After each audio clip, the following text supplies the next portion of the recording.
Our story begins with a harsh lesson in reality.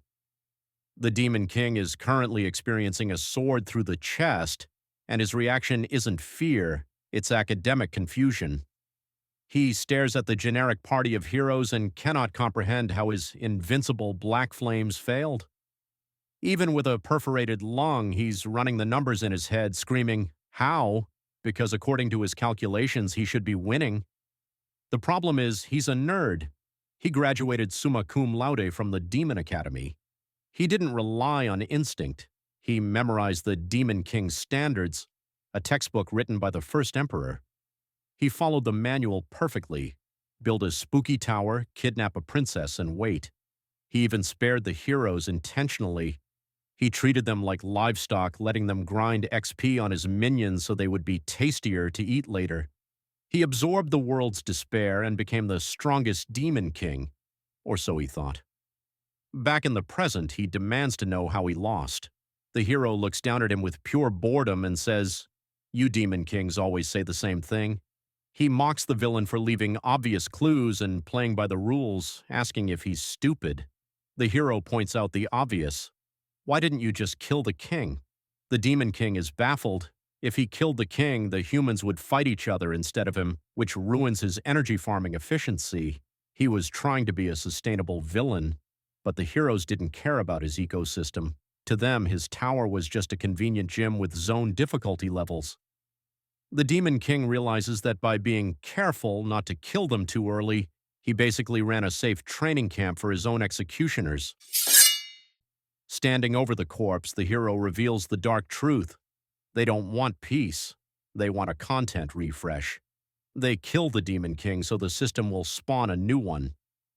As they cheer, they mockingly shout, "You're more of a godfather to us than a Demon King." The humiliation continues. The heroes thank him for the best hunting ground ever. The hero shrugs off the deaths of his own teammates, admitting he only cares that he got famous. Lying in his own blood, the Demon King realizes the standards were a lie. He wasn't a ruler, he was an NPC. He tries to roar one last time, but gets cut down mid-sentence. Then the hero yells, "Don't touch the head! His horns are mine." The Demon King decides that if he's going to hell, he's taking the tourists with him. He ignites his life force. The hero screams, "Run!" The explosion vaporizes the throne. As he fades, he makes one final vow. If he ever gets a second chance, he is never following the rules again. But instead of the void, he hears a voice. He opens his eyes. No sword, no blood. He's alive? A voice calls out, "Berje Deias." That's his name. He looks around and realizes the system has loaded a save file from 15 years ago. The academy director scolds him for daydreaming. He looks down at his red badge, the symbol of the top student. He's back at the starting line, but this time he knows the game is rigged. The announcer calls him to the stage. As the summa cum laude graduate, he has the honor of reciting the class pledge. And what is the pledge? It's the Demon King standards. The giant glowing tablet lists every single mistake that got him killed. In his past life, he memorized this text. Now he sees it for what it is, a suicide note written by idiots. The faculty smiles, waiting for him to swear loyalty to the system that turned him into loot. The sheer audacity makes him grind his teeth. The silence stretches, and then he delivers the shortest speech in Academy history. "I refuse." The crowd freezes, but he's not done. He screams at the top of his lungs, "I cannot pledge myself to something so unbelievably stupid. Following the standard is foolish and fucked up. The Demon King's standard is trash." The director looks like he's having a stroke. And just like that, the moment that was supposed to crown the best student became the moment he ended up dead last. Back at the academy, Archduke Blarimph is having a full-blown meltdown, slamming his desk because Berje decided to roast the sacred standards in front of everyone. He calls Berje's statement reckless and demands a public apology to the entire demon realm. If he refuses, Berje faces immediate deportation to Overrun, the worst domain where demon kings go to die. Berje doesn't blink. He looks the Archduke in the eye and says, "Send me there. I'll prove that the Demon King's standards are garbage." The Archduke strips him of all rank and forbids any demons from helping him until he conquers the entire domain. As he freefalls into the clouds, Berje notes that this outcome was expected after his outburst. He chose Aryan because he believes the strongest should conquer the hardest difficulty, and more importantly, it is the training ground for the heroes who killed him in his past life. He locks in and says that he won't let it happen again and that this time he will be the one to exploit heroes' standards. Meanwhile, we meet Gordon Dierich, the top graduate of the Demon Academy, the school for elite servants. Gordon is a total Berje fanboy. He tells his classmates that while all demon kings are great, none are as legendary as Lord Berje. He glazes him, saying that he's of the lineage of demonic dragons, a once-in-a-millennium prodigy who will be remembered in demon realm history forever. He's thrilled because by regulation, the top demon must serve the top demon king. He's literally fantasizing about them being engraved on the glorious pages of history together. But suddenly his face contorts in absolute horror. He watches his idol scream, "That's wrong," and call the sacred standards trash in front of the entire academy. Gordon's world literally shatters as he realizes his future master just committed social and political suicide. Gordon is teleported to his post in the freezing northern Urgist Mountains. Berje is actually surprised to see him. He was told he'd be solo, yet the rigid regulations sent the top servant anyway. Instead of a welcome, Gordon has a total meltdown, screaming that they are both going to die in this death zone. Berje's only response? "Calm down or you'll rip your hair out." Berje realizes that while Gordon was composed before his regression, the current situation has broken him. After Gordon finally collects himself and pledges to fulfill his duty, Rule 1 of the standards appears: build a tower in an easy place for heroes to find. Gordon warns this mountain range is too dangerous for humans to even approach.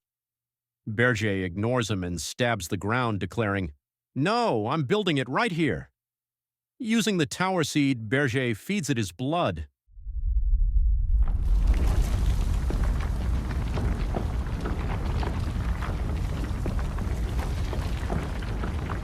A massive fortress erupts from the snow, directly violating Rule 1.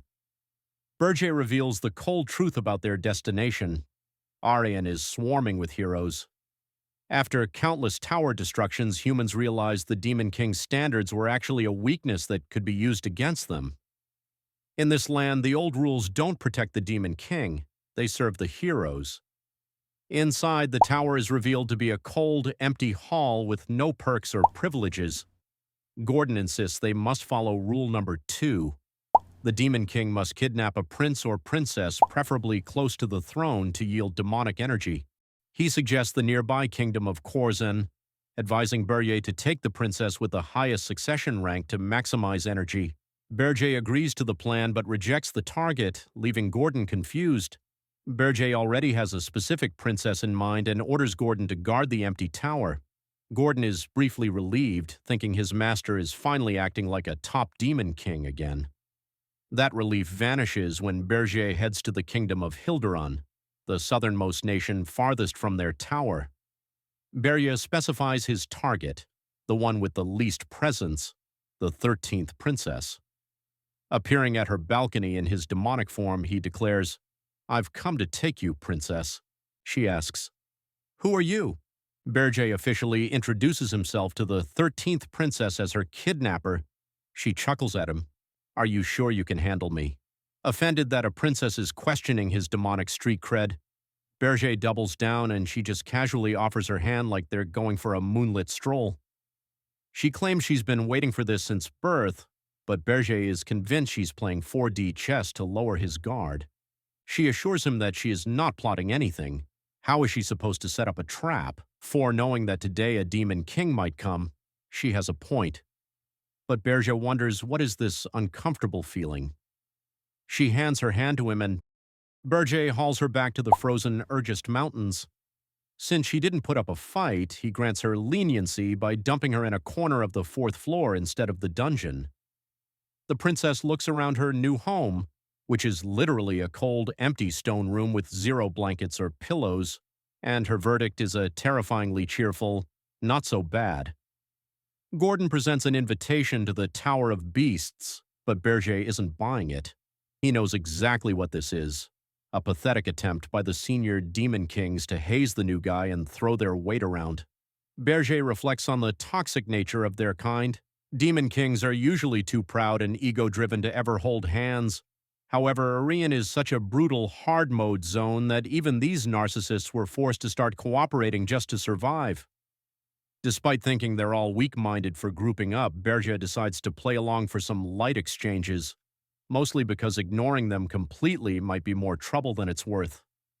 He arrives at a vine-covered tower to meet Draxon, the Demon King of Beasts, a massive wolf who's been ruling the neighborhood for 70 years.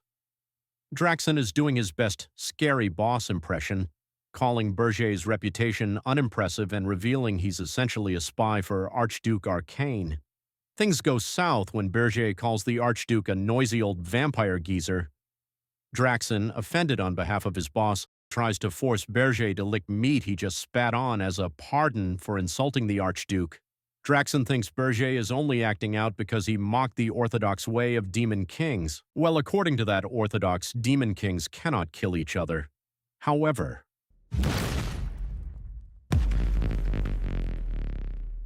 do I look like the type to follow rules? Draxon feels his aura and is sweating balls, warning Berje that the Archduke will strip his authority if he doesn't report a successful kidnapping within a month. Berje mentions that he already kidnapped a princess, but she suits his taste.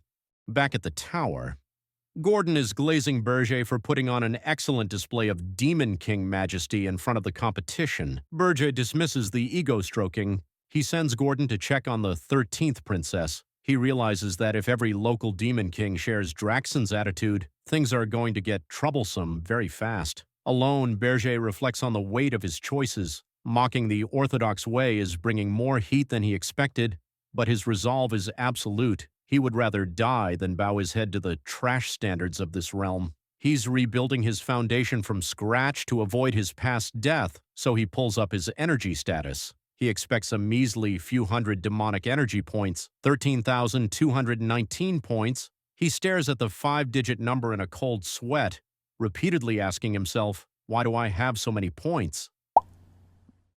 To make it worse, he gets a congratulatory video from Draxon, who is now terrified and convinced Berje was covering his true power by mocking the standards. Something is wrong. Gordon bursts in, screaming that the fourth floor has a major problem.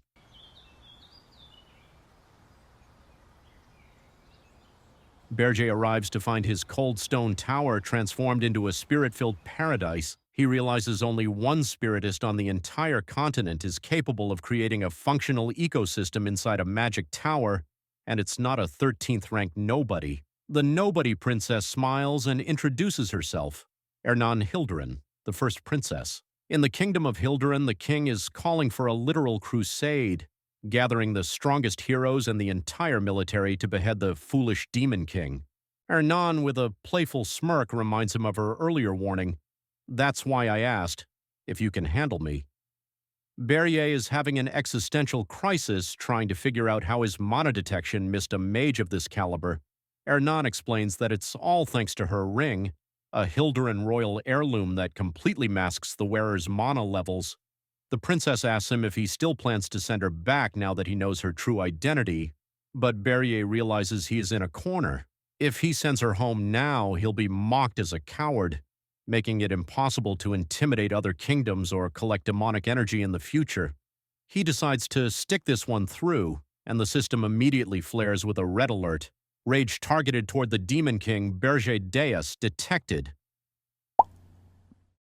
Over in the Hildurin kingdom, the king is in a total meltdown, demanding the head of the foolish Demon King and the return of his dearest princess. Advisors note the recent execution of the Demon King of Lust, who kidnapped another nation's prince. He was killed by heroes, so they wonder why a demon king would kidnap their princess despite such example, and they conclude that it must be a new one. They report that traces of teleportation magic were found. The destination is confirmed as the Urgest Mountains. Gordon is nervous about Hilderan army. He asks Demon King if he doesn't think they will be a bit too much for him to handle. Where is the glazing now, Gordon? But Berje remains calm, assures Gordon that it's fine. He points out that Hilderan is at the literal southern tip of the map, and they are at the northern tip. To get an army to the tower, the king would have to ask all the nations in between to let thousands of soldiers pass through. Berje knows that no neighboring country is that polite, and that they will be forced to employ Hero Guild instead. The king realizes his only option is to contact the Hero Guild for help. The brave adventurers take one look at the mission board, see the words Urgest Mountains, and collectively decide they'd rather keep their heads. They openly mock the king's suffering, declaring that no sane person is going to that monster-infested hellhole just to be a hero. Back at the tower, Berje is smugly playing 4D chess. He chose the Urgest Mountains specifically because the location is its own defense system. Gordon is shocked by how knowledgeable Berje is when it comes to Arrain. It's almost like he's been there before. Despite his safety, Berje looks at his stats and admits he doesn't have enough demonic energy to stop a whole army of heroes. Berje shocks Gordon by ordering him to contact Draxon. His plan? He's going to sell his demonic energy. He explains that demonic energy is the currency of dreams that allows their species to transcend their limits, unlock features of the tower as well as bring monsters in. Berje doesn't have enough demonic energy to stop heroes with, but here is something he can do with human money. He arrives at the gates of Fortress City, Holton work near the mountains, cloaked up. The guards are immediately suspicious, wondering what insane mercenary travels to the Urgest Mountains alone. Berje easily solves the problem. The guard's attitude flips instantly, greedily welcoming him in. Berje enters the city, realizing he needs a guide to navigate the city's underbelly. At the Scarlet Hawk Mercenary Guild, the captain is busy bragging about his easy life while drinking heavily. He dismisses the news of the new Demon King as fake news, arguing that real Demon Kings are predictable and always set up towers where heroes can easily reach them. They gossip about the Hero Guild turning down the job, calling it a show to milk more money out of the king. Their laughter is cut short when Berje silently appears directly behind the captain. He tells the rowdy group that since they seem pretty knowledgeable, one of them will be his guide. The rest need to get out. The mercenaries choose violence, charging Berje and declaring he won't get out alive.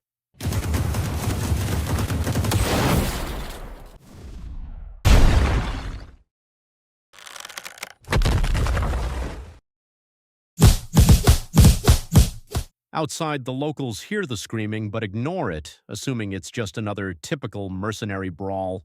Berje pins the cowering captain and offers a deal. "I'll spare you if you answer my questions." Berje reveals his true goal. He wants to find the slave market. The captain leads him to a luxurious gated mansion. Inside, Berje is unimpressed by the human captives. He flashes a large bag of gold and demands more rare stuff. The merchant, blinded by greed, leads him deeper into the facility. Berje notes that humans desiring money and demons desiring energy are basically the same. His plan is revealed. He wants to buy an otherworldly species, specifically an elf known for its integrity. He plans to muzzle the elf and use them as a spy to create chaos among the heroes. Meanwhile, back in Hilderan, the king finally finds a taker. Hero Hillen Cargill kneels before the throne, vowing in the name of justice to rescue the princess and bring back the Demon King's head. Berje finds his target in a high-end slave market, a battered, muzzled elf named Granada. In a display of pure dominance, Berje doesn't even use his own money. He points at the terrified mercenary captain and declares, "This guy will pay for it."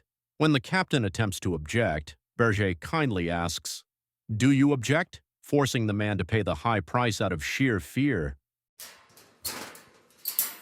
Once alone, Berje shatters Granada's enchanted muzzle and offers a deal.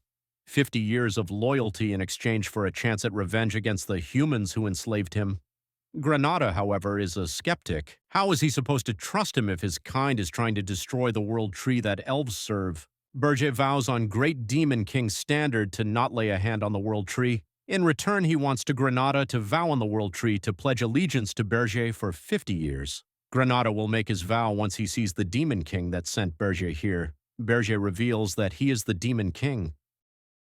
He mocks Berje for claiming to be a Demon King, arguing that a true king wouldn't be wandering around slave markets alone. Feeling safe in his disbelief, Granada makes a fatal gamble.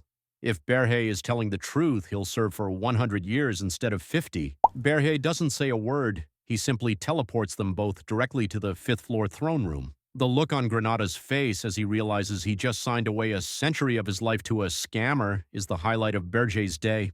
When Granada mocks the tower for being empty and sloppy, Berje unleashes a wave of pure demonic aura.